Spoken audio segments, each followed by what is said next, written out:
किसान और घड़ा। भोला एक गरीब किसान था जो हमेशा अपनी गरीबी से परेशान रहता था। वो कथापुर नामक गांव में अपनी माँ के साथ रहता था। भोला अपनी माँ को बहुत प्यार करता था। वो हमेशा अपनी माँ से अपनी गरीबी का जिक्र करता रहता और चिंतित रहता। उसकी माँ उसे हमेशा दो शिक्षा देती। पहली, हमेशा ईमानदार रहो और कभी किसी का बुरा मत करो।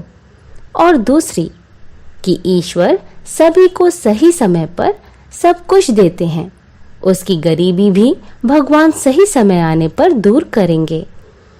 भोला बहुत ही सीधा था और हमेशा उसके दोस्त उसके भोलेपन का मजाक उड़ाते थे।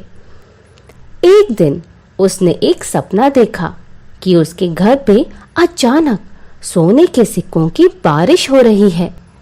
वो इस सपने के बारे में अपने दोस्त रामू को बताता है।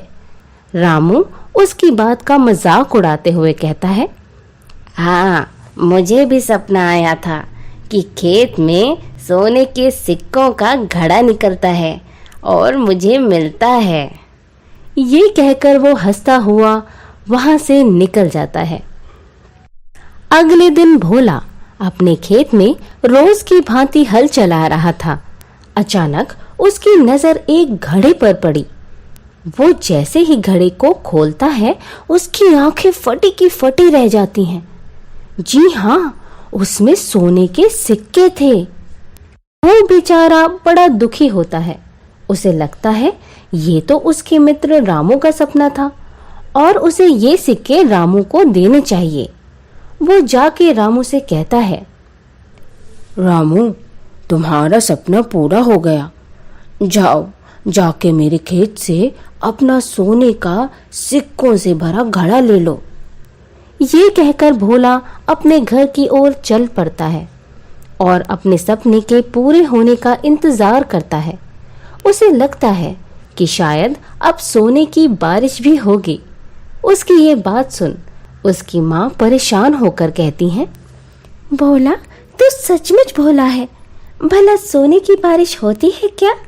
सो जा चुपचाप। उधर रामू सोचता है, क्या ये मुझे बेवकूफ बना रहा है या ये खुद इतना बेवकूफ है? भला कोई ऐसा करता है क्या? मगर चलो, चल के देखता हूँ। रामू जैसे ही खेत में पहुंचता है, वो उसे घड़ा दिखता है। मगर ये क्या?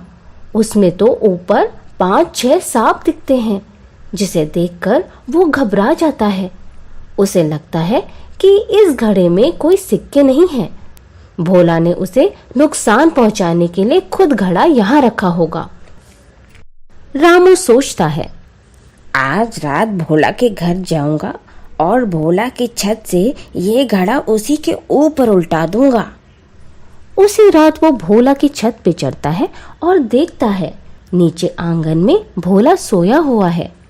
रामू घड़े का ढक्कन हटाता है और घड़ा पूरा भोला के ऊपर उल्टा कर देता है। सांप नीचे गिरते ही खेत की ओर बाहर चले जाते हैं। और ये क्या? अचानक से इतने सारे सोने के सिक्के भोला के ऊपर कहाँ से आए? क्या सोने की बारिश हुई? जी नहीं, घड़े में नीचे सिक्के थे जो रामू को नहीं दिखे। उसे सिर्फ ऊपर के सांप दिखे। भोला के सारे सपने पूरे हुए। सोने की बारिश हुई। उसे सब्र का फल मिला, ईमानदारी का फल मिला। रामू को बुरे व्यवहार का दंड मिला। वो दुखी था। हाथ में आया सभी धन अब वो खो चुका था। माँ बहुत खुश थी। गरीबी दूर हो चुकी थी।